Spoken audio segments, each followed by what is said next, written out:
जो प्रत्येकाला असं वाटतं अरे इसका कुछ नहीं होता रे मेराही आहे, तर तो कुठेतरी मला त्यांच्याकडनं घ्यावा असं कधी कधी वाटतं.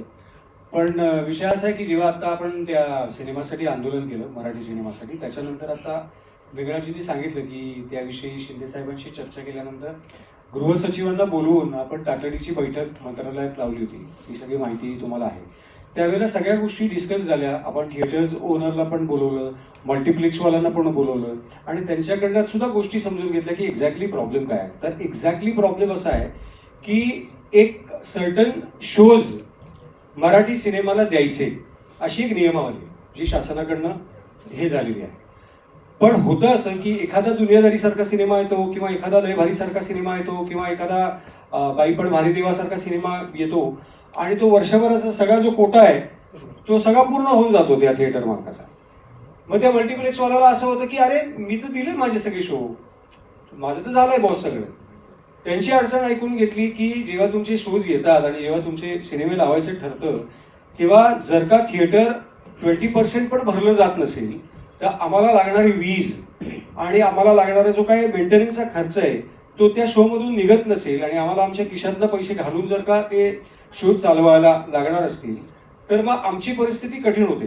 पण जर का तुमचे चालणारे म्हणजे मराठी सिनेमा असेल किंवा कुठल्याही लँग्वेजमधला सिनेमा असेल तो जर का चांगला चालत असेल तर आम्हाला सुद्धा वेळ नाही लागला की ते शोज कमी करायला. उलट जेव्हा म्हणजे माझ्या सिनेमा मी काही सिनेमे केले त्याचा माझा अनुभव असा आहे की हिंदी सिनेमेचे शोज कमी केले, चेन्नई एक्सप्रेसचे शोज कमी करून आम्ही आठवत असेल त्या सिनेमाचे शोज वाढवले होते.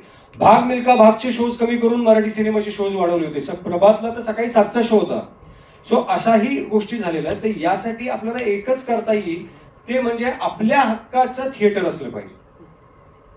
तिथे कोणाचीच मक्तेदारी चालता कामा नये. म्हणून जर का परिवहन महामंडळाच्या वतीनं आदरणीय प्रताप सरनाईक साहेब यांच्या वतीनं जर का त्याविषयी ठोस पावलं उचलली गेली म्हणजे ऑलरेडी ते सुरू आहे आणि मुंबई महानगरपालिकेच्या वतीने जी घोषणा झाली आहे की मुंबईमध्ये मराठी सिनेमासाठी स्वतंत्र थिएटर उभारणार, जर का या गोष्टी झाल्या तर ही बरीचशी समस्या दूर होईल आणि त्याच्यासाठी आम्ही निश्चितपणे अखिल भारतीय चित्रपट महामंडळ म्हणून प्रयत्न करू.